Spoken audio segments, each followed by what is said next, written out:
This is the Lone Crater YouTube. We hope this video helps. You begin by meeting the prerequisites. Unlock the related tall tale or reputation track and gather supplies. Once done, assign roles so one sails, one watches the horizon, and one handles loot. Move directly to the mimic spawn region on your map and approach cautiously. You want to trigger the encounter without losing your ship. You do this because the mimic only drops the crafting component for mimic darts during that specific encounter window. Efficient setup saves time and reduces risk. You now trigger the encounter and focus on the how and why of the fight. Once the mimic appears, prioritize ranged damage to expose its weak points and stagger it. This forces it to drop the rare fragments you need.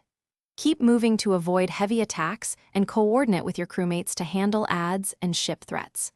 Make sure to pick up every fragment and the mimic heart component that spawns. Those specific parts are required to craft the mimic darts at the proper crafting vendor. You finish by taking the collected components to the vendor or bench tied to the reputation track and follow the craft sequence. Mimic heart plus required rare fragments, then pay the fee. Crafting yields mimic darts you can equip and use. If the darts don't show up, first recheck your inventory and vendor dialogue to confirm the transaction. If still missing, sail back and repeat the mimic encounter. Sometimes drops fail to register, and rerunning the event normally resolves the issue. Thanks for watching. Consider subscribing if we helped you.